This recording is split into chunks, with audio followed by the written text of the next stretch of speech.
The night Blackvine Hollow went silent, the air carried the scent of rain and rot, as if the earth itself was holding its breath. They said she hadn't stepped outside in months, that her lantern burned through every night, and sometimes you could hear a low humming through the cracked windowpane. No one dared to ask what she was hiding. Folks around here learned long ago that curiosity was just another word for invitation. Her name was Ada Mae Hollins, though in whispers, they called her the woman who defied the grave. No one remembered when her husband left, or if he'd ever existed at all. The Hollow had its own way of swallowing records, just as it swallowed the truth. But the old ones swore they'd seen her by the riverbank at dusk, hands pressed to her belly, speaking to the water like it could answer. When the preacher came to call, he turned pale as frost after one glance through her window.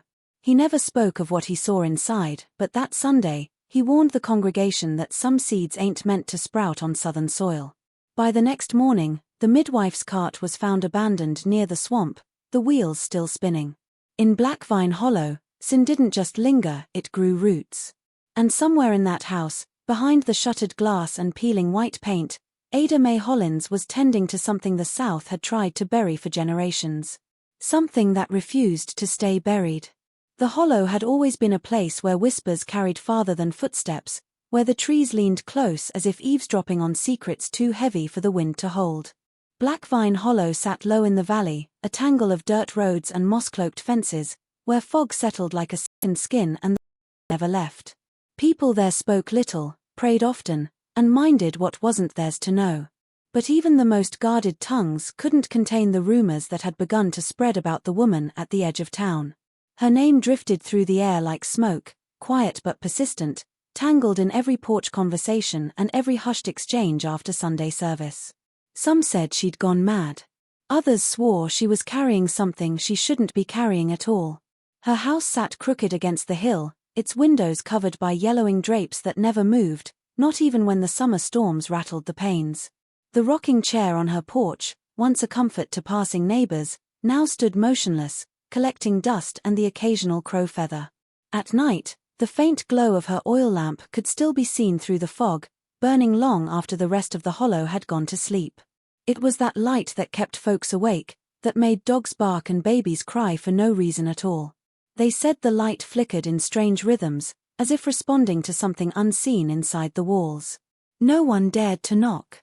No one wanted to know what answered back.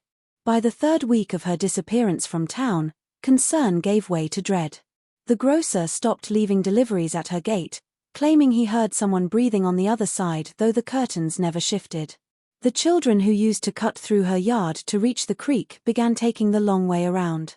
The mailman stopped entirely after finding one of his letters returned with muddy fingerprints smeared across the envelope.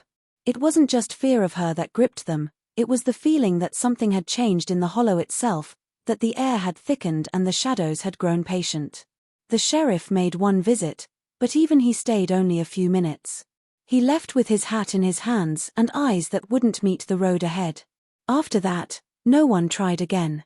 The town moved around her absence like a wound healing wrong, slow, tender, and never quite closing. And beneath the murmurs, beneath the prayers muttered over fences and dinner tables, a single truth took root. Something inside that house was growing, and it wasn't meant to be seen by the living. The night the midwife vanished, the air hung thick and sour, as if the swamp itself was holding back a secret it didn't want to tell. Her name was Ruth Talbot, and she had delivered nearly every child born in Blackvine Hollow for 3 decades. She was the kind of woman who feared neither storm nor superstition, known to walk through midnight fog with her satchel and lantern, unbothered by the moans of the cypress or the rustle of unseen things in the brush. But when she set out for Ada Mae Hollins's house that night, something in her gait was different. Neighbors who watched her pass said she didn't greet them the way she usually did. Her eyes stayed fixed on the dirt road ahead, her lantern swinging slower than usual, her mouth moving like she was whispering to herself. She had been summoned just before midnight by a boy who claimed Ada Mae was sick, pale as chalk, and asking for Ruth by name. The boy's voice trembled when he spoke, and when questioned later, he couldn't recall what the woman had been wearing or how she'd looked, only that her eyes were wrong. Ruth, practical to a fault, gathered her supplies and set out, telling her sister she'd be back before dawn. The storm clouds that night were heavy but silent, the kind that pressed low enough to make the trees bow. The last anyone saw of her was that flickering light, swallowed by the mist as she crossed the bridge over Blackvine Creek. By morning, her sister woke to find her bed still untouched and her boots missing. Search parties combed the woods, calling Ruth's name until their voices cracked. The swamp gave up nothing but the buzz of flies and the scent of rain on decay. Then, near the edge of the hollow where Ada Mae's land met the water, someone found the shawl. It was Ruth's, a faded red one she never left home without, soaked through and crusted with something that looked too dark to be mud. The men who found it swore they heard a cry from somewhere deeper in the trees, faint and high-pitched, like a baby's first wail. But when they searched again, there was only silence. Ada Mae's shutters stayed closed that entire day. No smoke from the chimney, no footprints on the porch. The townsfolk waited, hoping she might appear at church or send word, but she didn't. By the next evening, the preacher told the town to stop looking, that the hollow had already claimed what it wanted. Ruth Talbot was never seen again, and the bridge she crossed that night began to rot faster than any other in the county, as if even the wood knew what had walked over it. The following Sunday, the church was full, though no one spoke above a whisper. The disappearance of the midwife had settled over Blackvine Hollow like a shroud, and every man, woman, and child came to the chapel hoping for comfort or at least an explanation. The preacher, Reverend Calhoun, stood at the pulpit longer than usual before speaking. His hands trembled as he turned the pages of his Bible, though the sweat on his brow had nothing to do with the heat. Those close enough to see his face said he looked like a man who hadn't slept in days, his eyes ringed with grey, his lips cracked from whispering prayers that went unanswered. When he finally began, his voice was barely more than a rasp. He spoke first of sin, of bloodlines that carried stains too deep for washing, of generations that had tried to outwit the laws of God and nature alike. His words were scattered at first, his sentences breaking apart like he was chasing something just out of reach. But when he mentioned the name Ada Mae Hollins, the entire room went still. Every head turned toward the back pew where her empty place sat untouched, the hymnal still resting where she had left it months before. The preacher's gaze lingered there too long, and when he looked back to his Bible, his voice faltered. He said there were some births that heaven refused to bless, and that the soil of the hollow was never meant to cradle certain kinds of life. Halfway through his sermon, he stopped altogether. His hand went to his chest as if something had struck him from within, and the book fell from the pulpit, its pages tearing open to a verse no one could later recall. Some said he began muttering in a language they didn't recognize, while others swore he was weeping, begging forgiveness for something he'd seen but couldn't name. The organ player stood frozen, her foot hovering above the pedal, while the congregation watched in silence as their preacher sank to his knees. After a long moment, he lifted his head and whispered, "A child without a father's name brings the curse full circle." His voice cracked on the last word, and he refused to speak again. When the service ended, the townsfolk left without singing the closing hymn. No one looked each other in the eye. Outside, a thunderstorm had begun to gather over the ridge, and lightning flashed behind the church steeple like a warning. The preacher remained inside long after everyone had gone, staring at the pulpit as if something still stood there watching him back. That night, the church bell rang once before midnight, though no one was there to pull the rope. As summer deepened, the hollow changed. It wasn't sudden, like a storm or a fire, it was quieter than that, slower, as if the land itself had begun to hold its breath. The woods surrounding Ada Mae's house grew still, the air thick with a smell that wasn't quite rot but carried something sour and old beneath it. Hunters who ventured near her property began to come back pale and shaking, claiming they'd heard sounds that no animal should make. The cries came at dusk, when the fog rolled down from the ridge and the light took on that strange copper hue. Some said it sounded like a newborn wailing. Others said it was lower, rougher, as though whatever was crying had lungs that had never drawn air before. By the second week, even the animals started leaving. Flocks of crows that usually perched along the fence posts moved on, their wings cutting black slashes against the setting sun. Stray dogs wouldn't go near the cabin, and the horses in the stables refused to face that direction, kicking and foaming until their owners turned them away. The woods themselves seemed to thin around her property. Trees that had stood for generations began to sag, their roots bleeding sap the color of rust. No one went near the creek anymore because the water had turned cloudy, carrying strange clumps of dark reeds that floated against the current. The hollow had always been quiet, but now it felt hollow in another way, like sound itself had learned to hide. At night, the cries grew louder. The sheriff sent 2 men to investigate, but they returned before sunrise, wide-eyed and unable to speak. One of them later muttered about seeing a light flickering deep in the trees, pulsing in rhythm with the cries. The other never spoke again, moved away to another county, and refused to say why. A farmer who lived half a mile away claimed that sometimes, when the wind was right, he could hear whispering from the direction of Ada Mae's cabin, soft and rhythmic, as though someone were trying to soothe something restless inside. By the time the first frost came, people stopped pretending it wasn't happening. The preacher stopped ringing the bell after dark, and the grocer refused to make deliveries past the bridge. Even the swamp seemed uneasy, its usual chorus of frogs and insects falling mute whenever the crying began. Blackvine Hollow existed in a kind of uneasy truce with its own silence, as though everyone understood that whatever Ada Mae had brought into this world had changed the rhythm of the land. And as the wind swept through the dying trees, it carried with it the sound of something too human to be animal, and too wrong to be human. When the letter arrived, postmarked from Georgia and yellowed at the edges, no one thought much of it. The Hollins place hadn't received mail in months, and the postman nearly tossed it aside before noticing the handwriting, delicate, careful, the kind used by women raised to hide their sorrow behind fine manners. The name on the envelope read *Clara Hollins, Ada Mae's younger sister, long gone from the Hollow and married to a merchant in Savannah. She'd left years ago, vowing never to return after the family's fortunes turned to dust. But blood, no matter how far it runs, has a way of calling itself home. And so, a week later, Clara stepped off the stagecoach, a small leather trunk in her hands and a tremor in her heart she couldn't explain. She found the Hollow worse than she remembered. The air was heavy, the trees bowed, and the townsfolk stared as she passed, their expressions tight with the kind of fear that comes from knowing too much. When she asked about her sister, no one would answer her directly.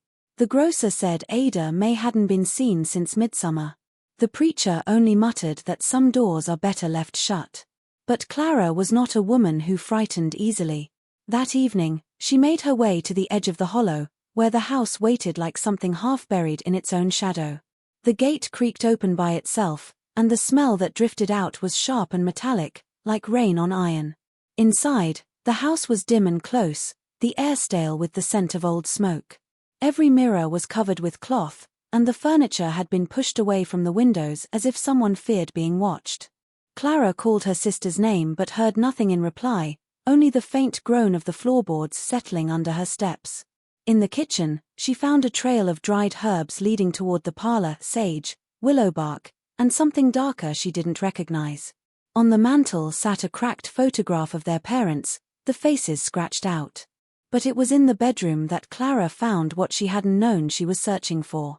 Beneath a loose floorboard near the foot of the bed, wrapped in oilcloth, was a bundle of old papers, birth records, letters, and a torn page from a family Bible. The handwriting was Ada Mae's, neat but frantic, the ink blotted and smeared as if written in haste. Among them was one line that made Clara's hands go cold: the name must never be written again. And beneath that, faint but legible, was a name she recognized from stories their mother used to whisper, a name tied to a graveyard at the far edge of the hollow, a name that was supposed to have died out a century ago. It was just before dawn when the first person claimed to have seen the child. Fog hung over the hollow like a heavy curtain, and the sky was still bruised with night.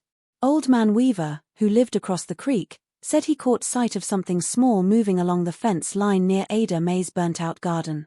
At first, he thought it was a stray, maybe a dog or a wandering deer.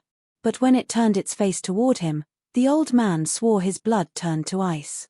He said the child's eyes were mismatched, one pale blue, the other a deep, wet black that seemed to absorb the light rather than reflect it. Its skin was pale and thin enough to see the faint web of dark veins pulsing beneath the surface, like ink trapped under glass. He didn't see Ada Mae anywhere, only the small figure standing barefoot in the dew, watching him with a stillness that didn't belong to anything alive. By mid-morning, half the hollow had heard the story, though few dared to repeat it out loud.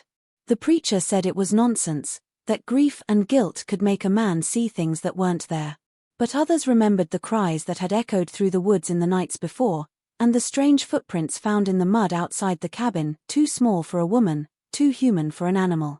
A few brave souls went up to the property that afternoon, carrying lanterns and crosses, but when they reached the clearing, they found no trace of Ada Mae or her child. The house was quiet, the shutters nailed shut, and the smell that drifted from inside was sweet and foul at once, like milk gone sour under the sun. Then, just as they turned to leave, someone noticed movement in the window upstairs. It was quick, just a flicker of white against the darkness, but enough to freeze them in place. For a moment, they could make out the faint outline of a face, small and oddly shaped, staring down with unblinking eyes. When one of the men called out, the window pane cracked from the inside, though nothing had touched it. That was enough. They fled without looking back. Over the following days, more sightings came. A child's laughter was heard in the graveyard after dark.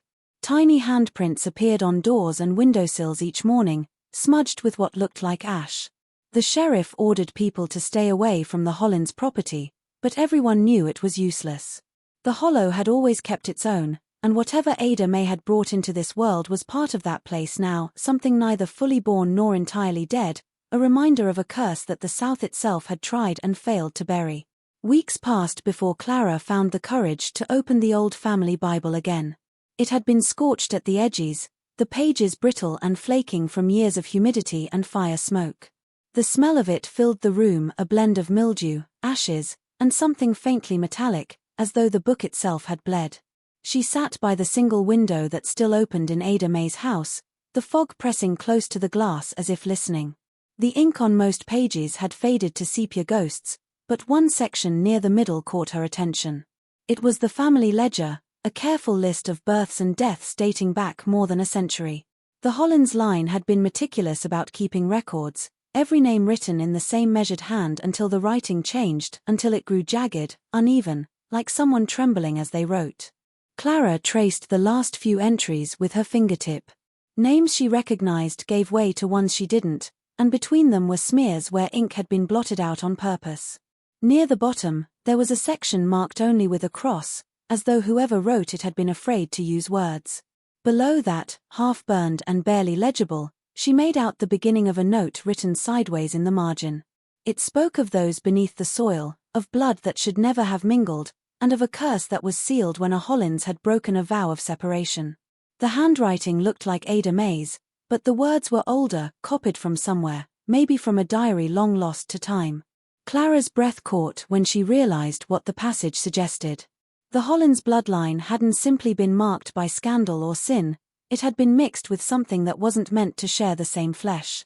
Further down, she found a burned page that must have been torn out deliberately. Only a single line survived: "The child will carry both hearts until the ground reclaims its due." She didn't understand it at first, but as she read the surrounding notes, the meaning began to take shape in her mind, a line of descent cursed by its own persistence, each generation hiding the evidence until the next carried it forward. The family had made a ritual of silence, burying records, changing names, pretending purity where there had never been any. Ada Mae hadn't been the first to conceal a birth like hers. She was merely the last. Outside, the fog deepened until the world beyond the window vanished entirely. The silence of the Hollow pressed in on her as she held the Bible against her chest, feeling the pages tremble slightly in her grip. It wasn't the wind that made them move. Something in the house seemed to stir at the mention of its own name, and Clara knew then that the truth had never been buried deep enough. The night the fire came, the Hollow was restless. The air carried the scent of rain but never delivered it, and the wind moved in sudden, sharp bursts that made the trees groan like old bones. Clara had fallen asleep at the table, the Bible still open beside her, when a noise pulled her awake, a low, steady hum that seemed to come from beneath the floor. It wasn't human, yet it carried something like rhythm, like the echo of a lullaby sung from far away. Then came the smell, thick and acrid, creeping in through the cracks in the wood. When she turned toward the window, she saw it, a faint orange glow blooming against the fog outside, pulsing brighter with every passing second. By the time she reached the door, the front of the house was already alive with flame. It wasn't the kind of fire that crackled or spread in bursts, it moved with purpose, curling around the frame like it knew where it was meant to go. She tried to call for help, but her voice caught in her throat. Somewhere inside the house came the unmistakable cry of a baby, thin, sharp, and furious. Clara froze. The sound wasn't coming from upstairs or from any one room. It was everywhere, echoing through the walls as though the house itself were screaming. She ran back toward the parlor, trying to see through the smoke, but every shadow seemed to shift away from her, twisting out of reach. For a moment, she thought she saw Ada Mae standing in the corner, her face half lit by the firelight, holding something bundled in black lace. But when Clara blinked, the figure was gone. The neighbors arrived too late to help. The fire burned fast, unnatural in its hunger, consuming everything down to the foundation. They said the flames changed color, burning blue and white at the center like lightning trapped in wood. No one could explain how it spread so quickly or why it left the trees untouched. When it was finally over, the house was a shell, smoldering quietly under a thin veil of fog. The sheriff found no sign of Ada Mae or the child, only a single iron cradle buried in the ashes, still warm to the touch. Someone swore they heard one last cry, faint and distant, just before the flames went out. Then came silence. In the days that followed, the Hollow avoided the ruins. The preacher refused to hold a service. Even the crows stayed away. But at night, those who lived near the creek said they could still see a dim light flickering through the smoke, moving slowly through what was left of the house, as if something had survived the fire and wasn't ready to be forgotten. Decades passed before anyone dared to speak of the Hollins place again. Time had softened the memory, but the Hollow never truly forgot. The land reclaimed what was left of the house, swallowing it beneath vines and thorns until only a few blackened stones marked where the foundation once stood. Children born long after the fire were told not to wander near that stretch of woods, though they were never told why. The older folks still crossed themselves, fog rolled thick or when the night grew too quiet, muttering that the Hollow had a way of keeping its debts. Then one autumn evening, 50 years to the day since the fire, the silence broke.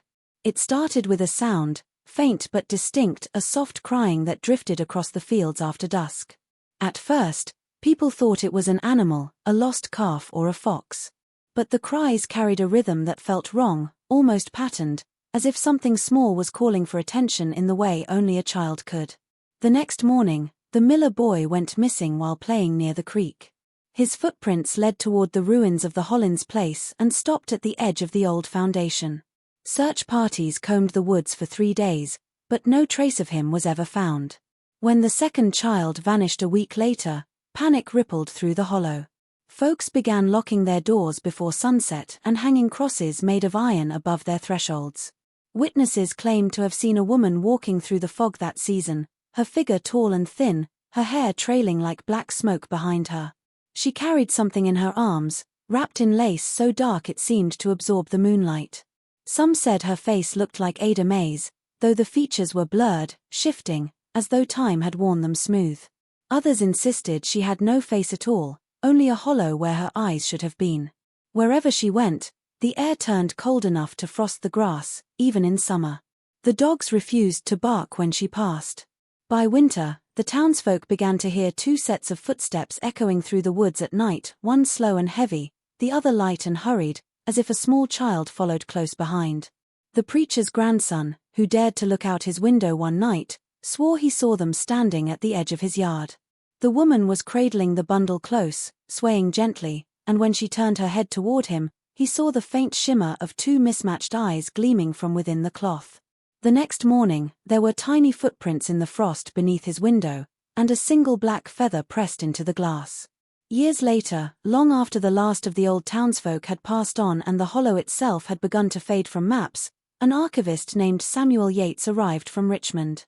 He had been hired to catalogue forgotten land deeds and burial records from the southern counties, dusty ledgers filled with names long since turned to soil. Blackvine Hollow was meant to be a footnote, a place barely worth the trip, but something in its records caught his attention.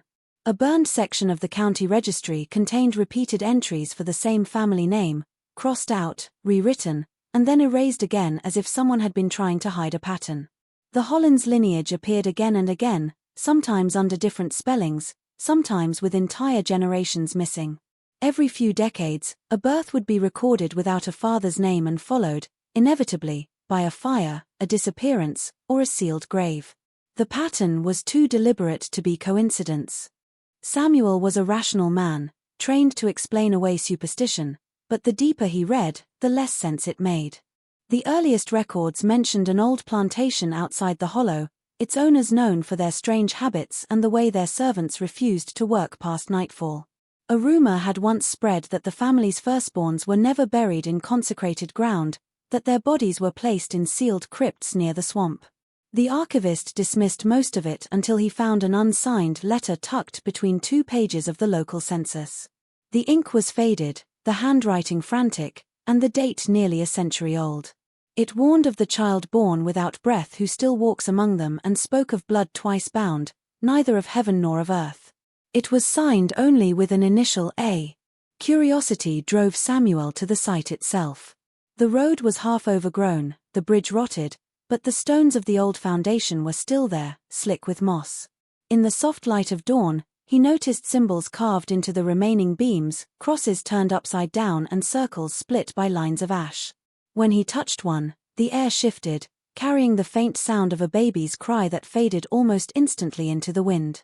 Startled, he stepped back and nearly tripped over something half buried in the mud, a child's rattle, blackened by time, still etched with the initials AMH. He brought it back to the archives, but the moment he entered it into the record, strange things began to happen. The office lights flickered. The ink bled across the page as if rejecting the words. That night, Samuel dreamed of a woman standing in the fog, holding a bundle close to her chest, her eyes mismatched and watching him through the dark. When he woke, the rattle was gone from his desk, and beside his bed lay a single, fresh footprint no larger than a child's.